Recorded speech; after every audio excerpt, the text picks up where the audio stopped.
Hi, ഞാൻ Adeeb. Infinix ഇപ്പോൾ Infinix hot 10 play എന്നുള്ള മോഡൽ ലോഞ്ച് ചെയ്തിട്ടുണ്ട്. 2021 ഏപ്രിൽ 19 12 മണിക്കാണ് ഈ ഫോൺ ലോഞ്ച് ചെയ്തിട്ടുള്ളത്. ഈ ഫോൺസിൻ്റെ അൺബോക്സിംഗ് വീഡിയോ ഒക്കെ ഇപ്പോൾ ചില യൂട്യൂബേഴ്സ് ഇട്ടിട്ടുണ്ട്. ഈ ഫോണിൻ്റെ ഹൈലൈറ്റ് എന്ന് പറയുന്നത് ഈ ഫോണിൽ വരുന്ന പ്രോസസ്സറും പിന്നെ 4GB 64GB എന്ന സ്റ്റോറേജ് വേരിയൻറ്റുമാണ്. അതും 8499 രൂപയ്ക്കാണ് ഈ ഫോൺ നമുക്ക് കിട്ടുന്നത്. ശരിക്കും ഈ ഒരു പ്രൈസ് റേഞ്ചിൽ ഈ ഫോൺ വർത്താണോ എന്നാണ് നമ്മൾ ഈ വീഡിയോയിൽ ഡിസ്കസ് ചെയ്യാൻ പോകുന്നത്. നിങ്ങളിൽ ആരെങ്കിലും ഈ ഫോൺ വാങ്ങാൻ വേണ്ടി ഉദ്ദേശിക്കുന്നുണ്ടെങ്കിൽ അല്ലെങ്കിൽ ഈ ഫോൺ വാങ്ങണോ വേണ്ടി എന്നുള്ളൊരു തോട്ട് നിങ്ങളുടെ മൈൻഡിൽ വരികയാണെന്നുണ്ടെങ്കിൽ ഈ വീഡിയോ അവസാനം വരെയായിട്ട് കാണാം. തീർച്ചയായിട്ടും ഒരു യൂസ്ഫുൾ ആയിട്ടുള്ളൊരു വീഡിയോ ആയിരിക്കും ഇത്. അപ്പോൾ നമുക്ക് വീഡിയോയിലോട്ട് കിടക്കാം. ഫസ്റ്റ് നമുക്ക് ഈ ഫോണിൻ്റെ ഡിസൈനിനെ കുറിച്ചും സ്പെക്സിനെ കുറിച്ചും നോക്കാം.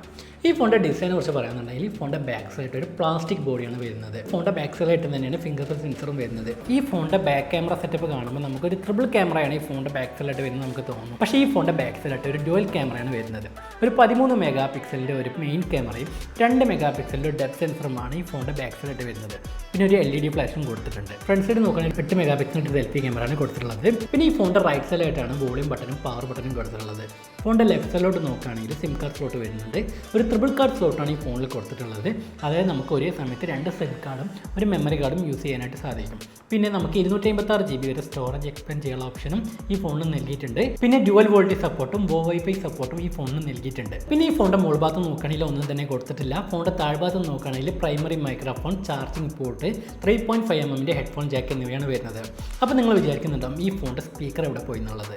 നോർമലായിട്ട് എല്ലാ ഫോൺസിലും ഒരു ഇയർ പീസ് പിന്നെ ഒരു സ്പീക്കർ എങ്ങനെയാണ് കൊടുക്കാറുള്ളത്. പക്ഷേ ഈ ഫോണിൻ്റെ ഇയർ പീസ് തന്നെയാണ് ഈ ഫോണിലെ സ്പീക്കറും. ഇൻഫിനിക്സ് ഇങ്ങനെ ഒരു കാര്യം ഇവിടെ ചെയ്തത് അത്ര പോരാന്നാണ് എനിക്ക് പറയാനുള്ളത്. കാരണം ഒരു ഫോണിൽ ഇയർ പീസും സ്പീക്കറും ഒന്നായിട്ട് വരുന്നതിനേക്കാളും നല്ലതാണ് ഇയർ പീസും സ്പീക്കറും സെപ്പറേറ്റ് ആയിട്ട് വരുന്നത്. ഇൻഫിനിക്സിന് ഇവിടെ ഇയർ പീസും സ്പീക്കറും സെപ്പറേറ്റ് ആയിട്ട് തന്നെ കൊടുക്കാമായിരുന്നു. പിന്നെ ഈ ഫോണിൻ്റെ ഡിസ്പ്ലേനെ കുറിച്ച് പറയുകയാണെന്നുണ്ടെങ്കിൽ 6.82 ഇഞ്ചിൻ്റെ ഒരു ലാർജ് ഡിസ്പ്ലേ ആണ് ഈ ഫോണിൽ വരുന്നത്. ഈ ബഡ്ജറ്റ് റേഞ്ചിലുള്ള റെഡ്മി, റിയൽമി, പോക്കോ ഫോൺസിനെ വെച്ച് കമ്പയർ ചെയ്യുകയാണെന്നുണ്ടെങ്കിൽ അത്യാവശ്യം ഒരു ലാർജ് ഡിസ്പ്ലേ തന്നെയാണ് ഈ ഫോണിൽ വരുന്നത്.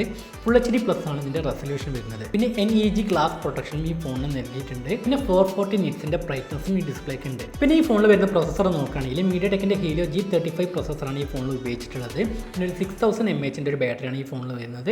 10 വാട്ടിൻ്റെ ഫാസ്റ്റ് ചാർജിംഗ് സപ്പോർട്ടും നമുക്ക് ഈ ഫോണിൽ ലഭിക്കുന്നുണ്ട്. പിന്നെ ഈ ഫോണിൽ 6000 mAh ബാറ്ററി വരുന്നത് കൊണ്ട് തന്നെ ഈ ഫോൺ അത്യാവശ്യം ഹെവിയാണ്.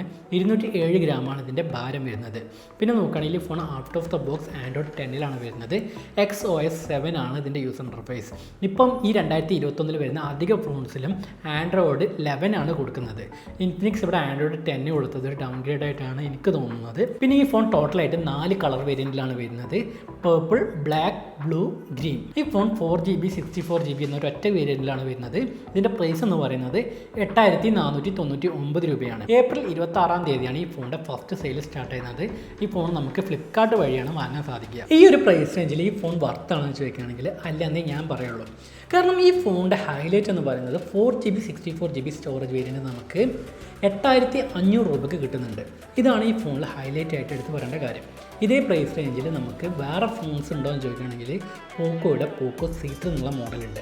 ഈ പോക്കോ C3യുടെ അൺബോക്സിംഗ് വീഡിയോ നമ്മൾ ചെയ്തിട്ടുണ്ട്. അപ്പോൾ നിങ്ങൾ കണ്ടിട്ടില്ല എന്നുണ്ടെങ്കിൽ മേലെ ഐ ബട്ടണിലും താഴെ ഡിസ്ക്രിപ്ഷനിൽ ലിങ്കിലും കൊടുക്കുന്നുണ്ട്. അപ്പോൾ നിങ്ങൾ പോയി ചെക്ക് ചെയ്ത് നോക്കുക. പോക്കോ C3 വെച്ച് കമ്പയർ ചെയ്യുകയാണെന്നുണ്ടെങ്കിൽ ഇൻഫിനിക്സ് ഹോട്ട് 10 പ്ലേയിൽ നമുക്ക് 6000 mAh ബാറ്ററി ലഭിക്കുന്നുണ്ട്. പിന്നെ നമുക്ക് ഫിംഗർ പ്രിന്റ് സെൻസറും വരുന്നുണ്ട്. ഈ രണ്ട് കാര്യങ്ങളാണ് പോക്കോ C3 അപേക്ഷിച്ച് ഇൻഫിനിക്സ് ഹോട്ട് 10 പ്ലേയിൽ കുറച്ച് അഡ്വാൻറ്റേജ് ആയിട്ടുള്ളത്. പോക്കോ C3 നോക്കുകയാണെങ്കിൽ നമുക്ക് MediaTekൻ്റെ Helio G35 പ്രോസസ്സർ കിട്ടുന്നുണ്ട്. പിന്നെ 5000 mAh ബാറ്ററി കിട്ടുന്നുണ്ട്. പിന്നെ നമുക്ക് ഒരു ട്രിപ്പിൾ ക്യാമറ സെറ്റപ്പ് നമുക്ക് ഈ ഫോണിൻ്റെ ബാക്ക് സൈഡിലായിട്ട് വരുന്നുണ്ട്. പിന്നെ ഇതിൻ്റെ പ്രൈസ് എന്ന് പറയുന്നത് 4GB 64GB വേരിയൻറ്റിന് 8500 രൂപയാണ് വരുന്നത്. എൻ്റെ ഒരു ഒപ്പീനിയൻ ചോദിക്കുകയാണെങ്കിൽ ഈ പ്രൈസ് റേഞ്ചിൽ പോക്കോ C3 ആണ് ഒരു ബെസ്റ്റ് ഫോണായിട്ട് എനിക്ക് തോന്നുന്നത്. ഈ പോക്കോ C3യുടെ 4GB 64GB വേരിയൻറ്റ് ഞാൻ കഴിഞ്ഞ ദിവസം ഫ്ലിപ്കാർട്ടിൽ നിന്ന് വാങ്ങിയിരുന്നു.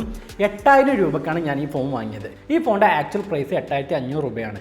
ഫ്ലിപ്കാർട്ടിൽ ഈ ഫോൺസിന് 500 റുപ്പീസിൻ്റെ ഡിസ്കൗണ്ട് ഇടയ്ക്കിടയ്ക്ക് ഉണ്ടാവാറുണ്ട്. അത് ബാങ്ക് ഡിസ്കൗണ്ട്സ് അല്ല, ഫ്ലിപ്കാർട്ട് തന്നെ ഡയറക്റ്റ് ആയിട്ട് തരുന്ന ഡിസ്കൗണ്ടാണ്. പിന്നെ ഇൻഫിനിക്സിൻ്റെ ഫോൺസിനൊക്കെ ഉള്ള ഒരു ഡിസഡ്വാൻറ്റേജ് എന്ന് പറയുന്നത് ഈ ഫോൺസിൻ്റെ ആക്സറീസും സ്പെയർസും കിട്ടാനുള്ളൊരു ബുദ്ധിമുട്ട്. നിങ്ങളൊരു ഏതൊരു മൊബൈൽ ഷോപ്പ് ചെന്നിട്ടും ഇൻഫിനിക്സിൻ്റെ സ്ക്രീൻ ഗാർഡ് അല്ലെങ്കിൽ ഫോൺ കേസ് ഉണ്ടോ എന്ന് ചോദിക്കുകയാണെങ്കിൽ ഇല്ലെന്നേ പറയുള്ളൂ. പക്ഷേ നമ്മൾ ഓപ്പോ, വിവോ, റിയൽമി, സാംസങ്, പോക്കോ, റെഡ്മി പോലുള്ള ഫോൺസിൻ്റെ ഒക്കെ സ്പെയർസ് ആയിക്കോട്ടെ ആക്സറീസ് ആയിക്കോട്ടെ നമുക്ക് ഈസി ആയിട്ട് തന്നെ നമുക്ക് കിട്ടും. പിന്നെ പൊതുവേ ഇൻഫിനിക്സിൻ്റെ ഫോൺസിനെല്ലാം റീസെയിൽ വാല്യൂ കുറവാണ്. ഒരു ചൈനീസ് ബ്രാൻഡായിട്ടാണ് ആൾക്കാർ ഇപ്പോഴും ഇൻഫിനിക്സിനെ കാണുന്നത്. ട്രാൻഷൻ ഹോൾഡിങ്സ് എന്ന കമ്പനിയുടെ കീഴിൽ വരുന്ന സബ് ബ്രാൻഡ്സ് ആണ് ഈ ഇൻഫിനിക്സും ടെക്നോ, ഐറ്റൽ എന്നീ ബ്രാൻഡ്സ് എല്ലാം. അപ്പോൾ നിങ്ങൾ തന്നെ തീരുമാനിക്കുക ഈ ഇൻഫിനിക്സിൻ്റെ ഹോട്ട് ആൻഡ് പ്ലേ എന്നുള്ള മോഡൽ വാങ്ങണോ വേണ്ടെന്നുള്ള കാര്യം. ഈ വീഡിയോ നിങ്ങൾക്ക് ഇഷ്ടമായിട്ടുണ്ടെന്നുണ്ടെങ്കിൽ നിങ്ങൾ ഫ്രണ്ട്സിന് ഷെയർ ചെയ്ത് കൊടുക്കുക. അപ്പോൾ നമുക്ക് മറ്റൊരു വീഡിയോയിൽ കണ്ടുമുട്ടാം. ബൈ.